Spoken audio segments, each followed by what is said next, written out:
da colônia. O que significa isso? Os paulistas, a província de São Vicente, então nós estamos na província de São Paulo, eles vão fazer uma série de excursões para dentro do território brasileiro, lembrando que os portugueses não queriam que eles saíssem do litoral.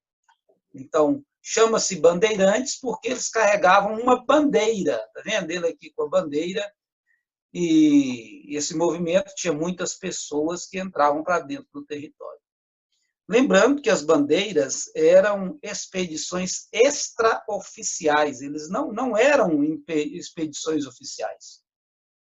As expedições oficiais para o interior do território eram permitidas pelos portugueses, mas deviam ser altamente controladas. Estas permitidas pelos portugueses que entravam nos territórios eram chamadas de entradas.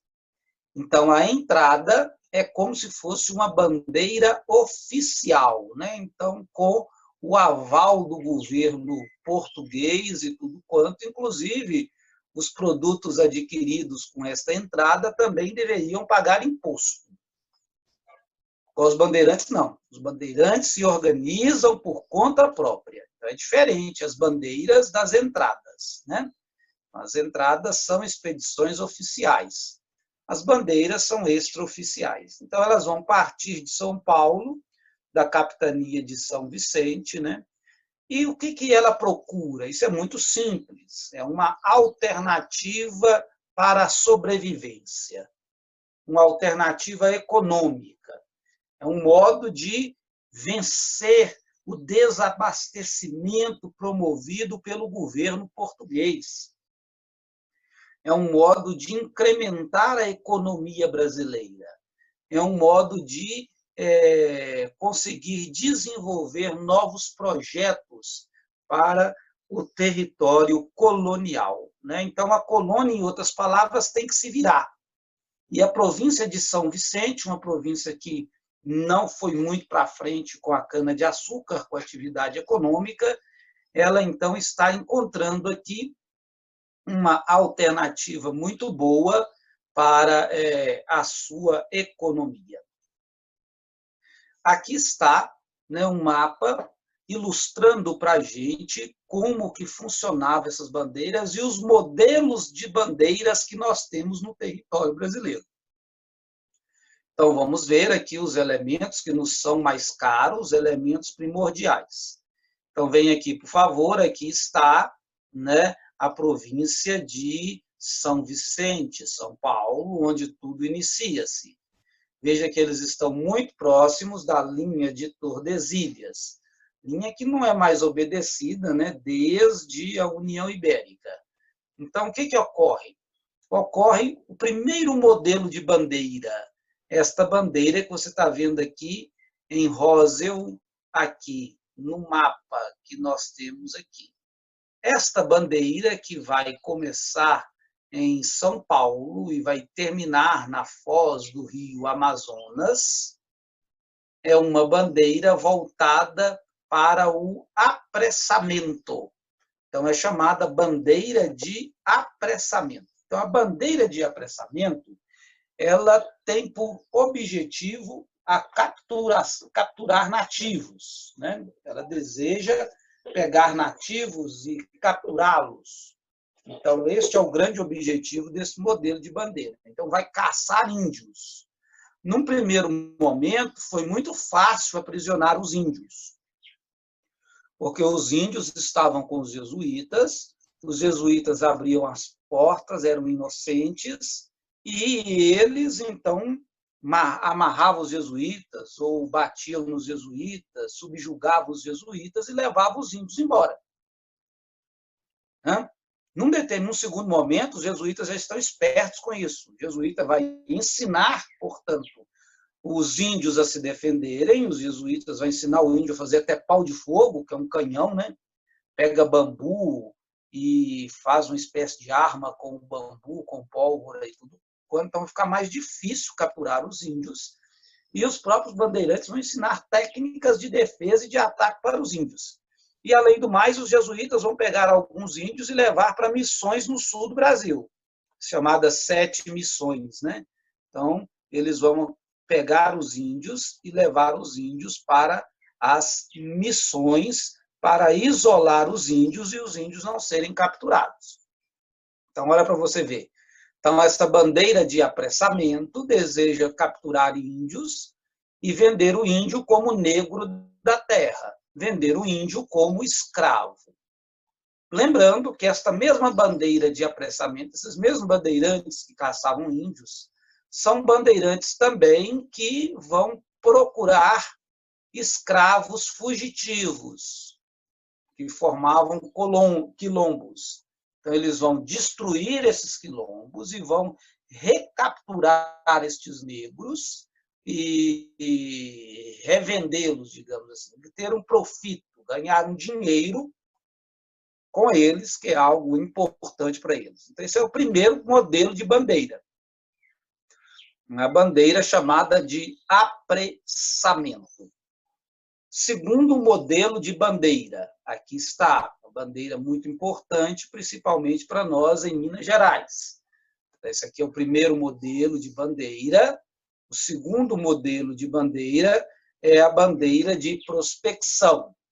Então, a bandeira de prospecção ela vai obter sucesso, né? A procura desses metais preciosos, ela vai obter sucesso aqui em Minas Gerais. Então, vou marcar para vocês aqui, né? Estes territórios aqui mineiros, onde irão descobrir ouro, metais preciosos. Lembrando que a primeira pedrita de ouro foi descoberta ainda no final do século XVII, em Cataguases, aqui em Minas Gerais. Então, a partir deste período, nós vamos ter assim descoberta de muito ouro, com um destaque, né? O destaque que nós vamos fazer é para a cidade de Vila Rica, aqui em Minas Gerais, e tudo quanto. Lembrando que aqui os bandeirantes, nós estamos falando, né, dos bandeirantes, depois nós vamos falar só da mineração, então vamos nos ater no assunto bandeirante. Os bandeirantes aqui não podiam obter datas para a mineração. Então, esses bandeirantes eles serão expulsos através de uma série de batalhas, também conhecidas como Guerra dos Emboabas. Depois nós vamos explicar tudo isso no próximo capítulo. E eles fizeram que voltassem para o território. Os paulistas têm que voltar com a mão na frente e outra mão atrás. Eles voltam para São Vicente. Lembrando que aqui ainda se cria a Intendência das Minas Gerais, separando, portanto, a região mineira da região paulista definitivamente, e eles não desistem, né? E os bandeirantes não desistem de encontrar ouro. Agora eles vão para Vila Boa, em Goiás, onde eles vão encontrar ouro, e eles vão encontrar ouro também em Cuiabá, aqui no Mato Grosso. Só que agora os bandeirantes estão muito mais espertos, né? Eles não vão contar para ninguém. Muito pelo contrário, eles vão vender de modo ilegal agora este minério. E este minério será vendido na região espanhola da Prata, né? Então, eles vão vender aqui nessas outras regiões e tudo quanto, e vão ficar caladinhos, porque já sabem o que os portugueses fazem e tudo quanto. Então, essa aqui é chamada bandeira de prospecção. Então, o grande objetivo, metais preciosos. E eles vão obter relativo sucesso com estas bandeiras aqui. O outro modelo, o terceiro modelo de bandeira, Eila, aqui, são chamadas de bandeiras de monções. As bandeiras de monções são bandeiras que acompanham os rios. Estas entradas para o abastecimento da população mira principalmente as drogas do sertão e uma série de produtos que tem o sertão brasileiro. essas moções, elas são entradas para o território através dos vários rios que tem o território brasileiro, rios muito caudalosos. Então, elas são feitas com pequenas embarcações e uma quantidade considerável de homens. Lembrando para os senhores que os índios agora estão altamente rebeldes com o homem branco. O índio se defende, o índio ataca. Os jesuítas também ensinaram os índios a atacarem o homem branco. Então, aqui agora, essas moções, elas têm um grande número de pessoas. Geralmente, elas são feitas com uns 300 indivíduos, mais ou menos umas 300 pessoas, né? Então, muitos barcos. Eles formam um mini exército mesmo para entrar para dentro do litoral e, evidentemente, pegarem os produtos do sertão brasileiro. Lembro para os senhores que, para a nossa região, esses dois modelos de bandeiras são muito importantes. Os dois modelos são importantes. O modelo de prospecção fez com que se descobrisse aqui Diamantina, né? Cerro, Diamantina, e procurando metais, eles entraram, inclusive, para dentro do Vale do Jequitinhonha, inclusive cidades como Minas Novas, né?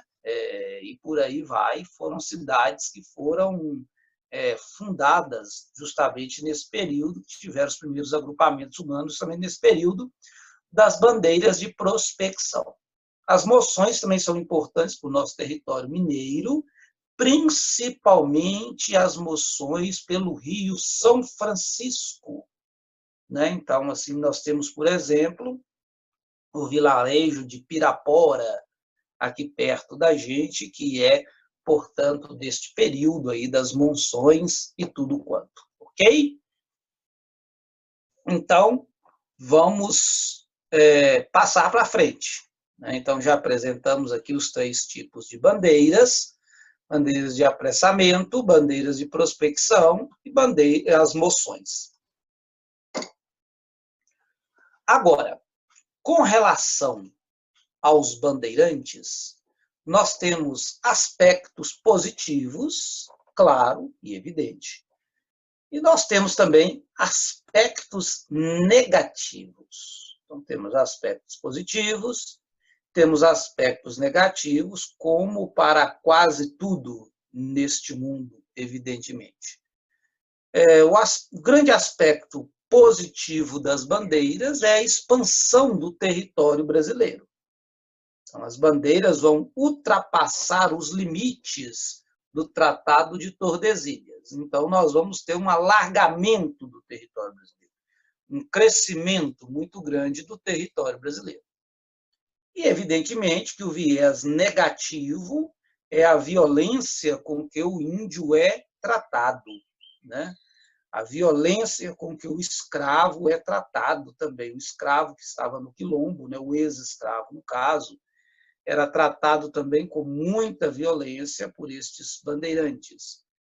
E, logicamente, que a bandeira era um instrumento na mão dos grandes proprietários para manterem o sistema escravocrata, né? Então, esse é um aspecto bastante negativo aqui da realidade.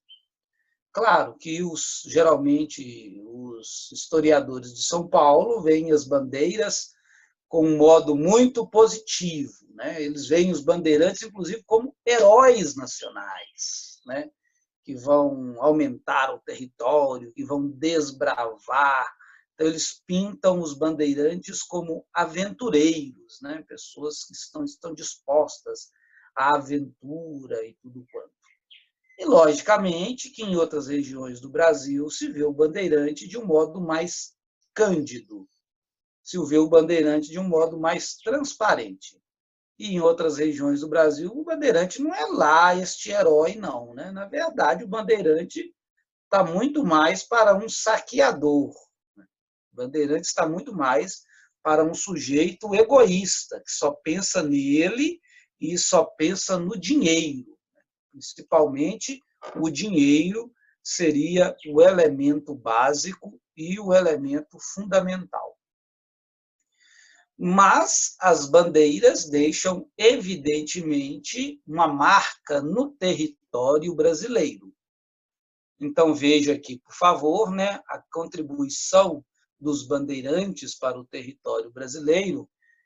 Aqui a gente pode justamente elencar alguns fatos assim que realmente contribuíram muito, né, para o nosso Brasil. Primeiramente, a área de extração de ouro aqui dentro deste círculo vermelho que vocês estão vendo aqui. Então, evidentemente que os bandeirantes contribuíram grandemente para a formação desse período. Nós vamos tentar estudar no dia de hoje também Diamantina. Então, veja aqui a área do diamante, região do Tejuco, o nosso arraial aqui do Tejuco, aqui em Diamantina, lógico. E também, evidentemente, a região de Mato Grosso e de Goiás, com a extração do ouro também. Veja aqui, então, marcado no mapa. Então, aqui nós temos a contribuição do bandeirante para as regiões mineradoras.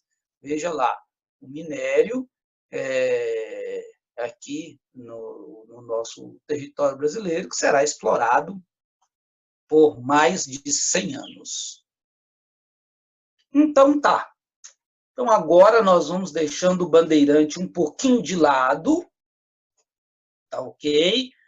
E nós vamos entrar no território da mineração, nós vamos voltar a ver, a estudar os bandeirantes no próximo capítulo, justamente nas revoltas do Brasil colônia.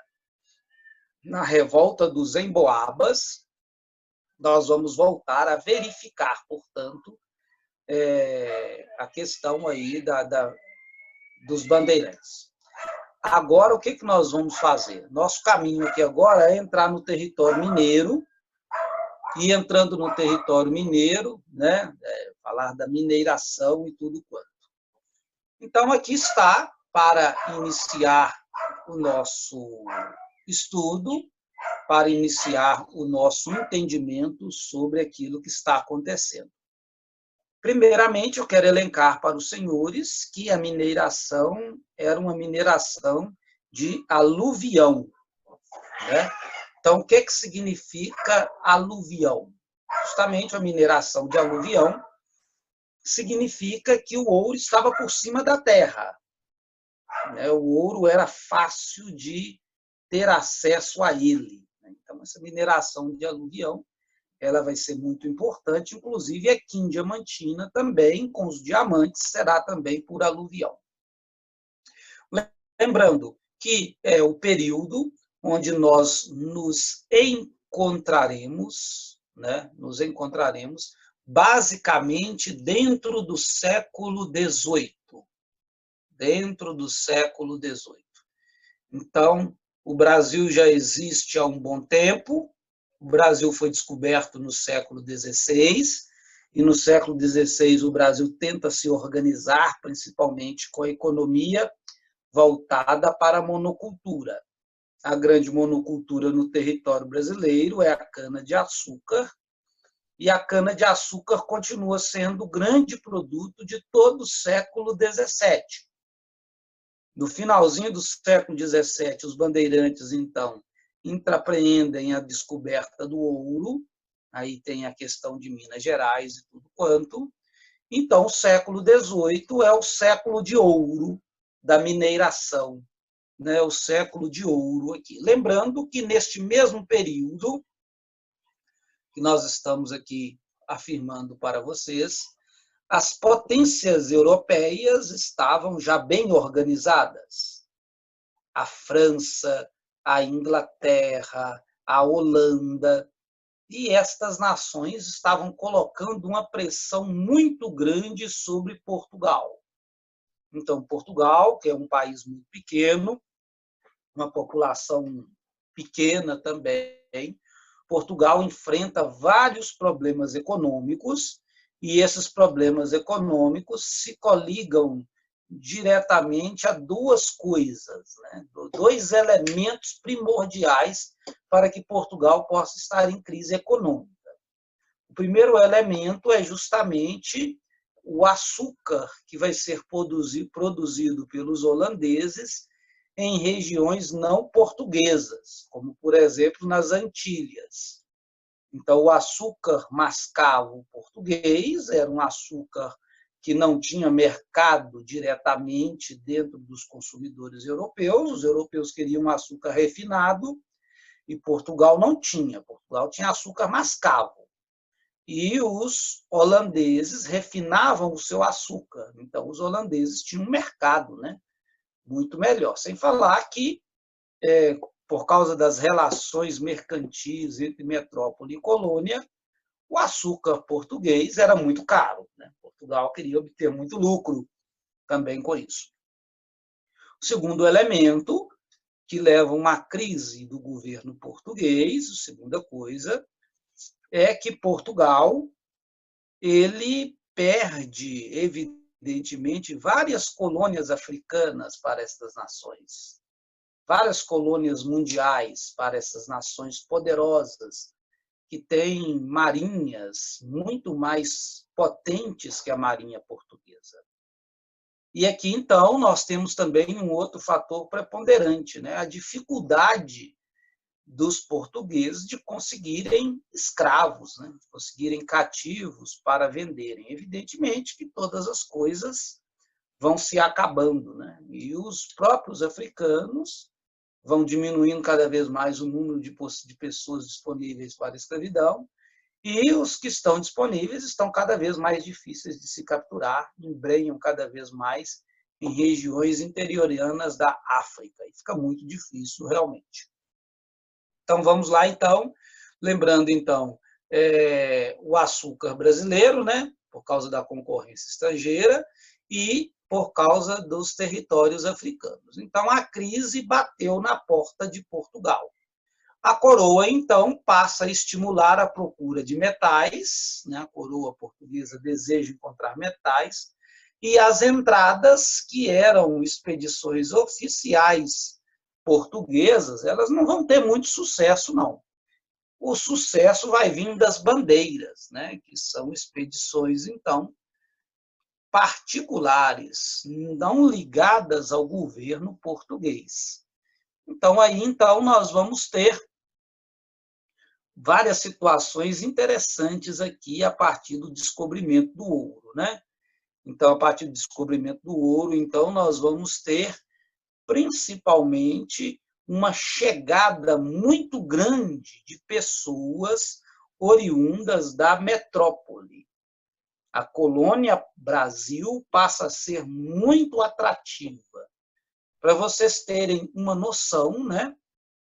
No século XVII, o Brasil tinha mais ou menos 300 mil habitantes. E, um século depois, o Brasil já tem 3.300.000 habitantes. Então, uma população que cresceu 10 vezes. Uma população que aumentou muito o seu número por causa da quantidade de pessoas que virão para o território brasileiro. Evidentemente, né, claro e evidente, que esta grande quantidade de pessoas que adentram o território brasileiro são portugueses que estão tentando ficar ricos, né, que têm a possibilidade de ganhar muito dinheiro, e realmente o ouro vai fazer uma quantidade de pessoas ricas, e, ao mesmo tempo, chega-se muito escravo também, né? Precisa de muito escravo para tocar o garimpo. Inclusive, aqui eu coloquei um desenho para vocês, né, retratando a época, em um garimpo na cidade de Vila Rica, tá vendo? Então, eles desviam o rio para lavar o cascalho e etc., para pegar este ouro de aluvião, e o escravo está presente em todo o processo produtivo. Então, um português ele vem para o território brasileiro com pelo menos 4 cativos, né? Então, aumenta muito o número de pessoas presentes aqui na colônia Brasil a partir deste momento aqui agora. Ivonei, Diga, por favor, Camille. você explicou que nas entradas, como eram expedições oficiais, eles pagavam uma taxa, né, um imposto. Nas bandeiras, eles pagavam da mesma forma? As, oficialmente, a pessoa tinha que pagar o quinto sobre qualquer coisa, né? Mas muitas bandeiras os portugueses nem sabiam. Então, evidentemente, que as pessoas não iam procurar o governo português para pagar impostos. Então, nós temos um sistema de sonegação de imposto aqui, sim, nas bandeiras. Lembrando que as bandeiras são expedições particulares, né? Agora, as entradas não tem jeito, né? Os produtos tinham um funcionário português, tinha soldados portugueses, né? Então, aí não tinha como você deixar de pagar o quinto, que era um imposto devido em todas as situações econômicas aqui no território brasileiro. As bandeiras se eximiam até disso, né? Então, as bandeiras é o jeitinho brasileiro de sobreviver, né? O famoso jeitinho brasileiro. Ok? Sim, obrigada. Então, agora, né, a gente vai falar aqui de Minas Gerais, a intendência das Minas Gerais. Por causa da presença do ouro no território mineiro, Minas Gerais vai ganhar autonomia. Então, Minas Gerais vai virar uma intendência, significa o seguinte, que Minas Gerais tem um governo próprio. Minas Gerais tem um governo próprio. E este governo, né, próprio, estabelecido em Minas Gerais, ele já vai ser estabelecido bem no início do século XVIII, né, bem no início mesmo, a partir de 1702, já temos a intendência de Minas Gerais, e ela tem algumas funções administrativas. Lembrando que esta intendência de Minas Gerais ela não é ligada diretamente ao governo geral, ok? Ela tem autonomia. Então, a intendência das Minas Gerais ela só deve obrigações à coroa portuguesa. Então, ela é um órgão oficial da coroa. Lembrando que o território mineiro, inclusive, é isolado do restante do território nacional, né? Por causa da presença aqui do ouro e tudo quanto. Então, qual que era a função administrativa desta intendência das Minas Gerais? A função deste órgão, né, deste órgão público português, era, primeiramente, distribuir as datas, está aqui as datas são lotes de terra para a exploração do ouro. Vamos fazer um desenho aqui no final para mais ou menos vocês verem. Aqui tem um rio, vamos fazer de conta que a pessoa descobriu ouro neste rio. Então, o que vai ocorrer? Vai ocorrer o seguinte fato. A pessoa vai no governo português e vai conseguir um documento oficial, e esse documento oficial vai permitir para ela uma pequena data de terra. Geralmente depende da quantidade de escravos que você tem. Vamos supor que você tem uma quantidade mínima de escravos. Você vai conseguir uma data de terra, por exemplo, de 50 metros de frente e 50 metros de lado, né? Então, aí você vai trabalhar, por exemplo, com 2, 3 escravos. Aí você tem direito a esta data de terra. Imagina que seu vizinho tem muito mais dinheiro do que você. Então, seu vizinho vem com 30, 40 escravos. Então, ele vai ter uma data, um pedaço de terra quadrado ou retangular muito maior do que o seu. Inclusive, pegando os 2 leitos do rio, por aí vai. Então, depende da quantidade de escravos, depende como você quer investir. Lembrando que aqui também você tem que pagar imposto. Aqui está o imposto, ó, e o imposto é o quinto, tá bem? Então, a Intendência das Minas Gerais distribui as datas. Aqui perto de Diamantina tem uma cidade chamada Datas, justamente por conta disso, né? Desses territórios e etc. Então, é distribuir as datas, cobrar imposto, fiscalizar a região para que não possa haver, portanto, contrabando do metal e, evidentemente, fazer o julgamento, né? Um julgamento judicial e tudo quanto. Para a gente finalizar essa primeira aula nossa, aqui em Minas Gerais, tem vários impostos que são cobrados, né? Vários e vários impostos. Evidentemente que o quinto, nós já falamos muito sobre ele, é 20%. Existe um outro imposto agora novo, chamado captação.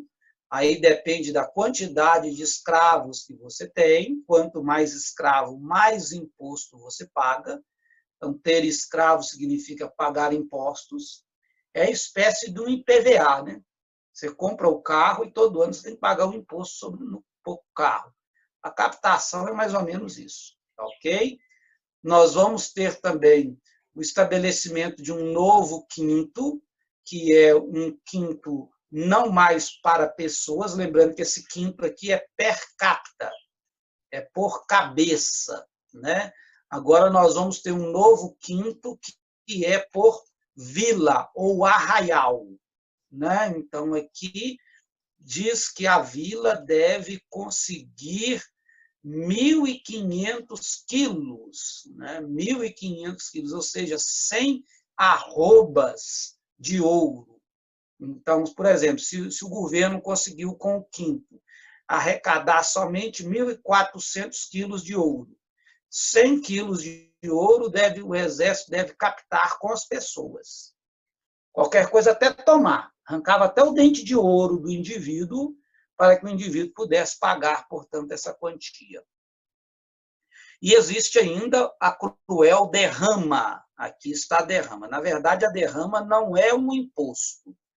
A derrama é um sistema criado pelos portugueses para conseguir as arrobas de ouro que eles tinham programado no início.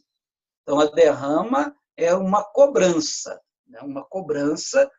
obrigando, portanto, as pessoas a darem o quinto atrasado. Podia ser o quinto coletivo ou podia ser o quinto per capita, o quinto individual.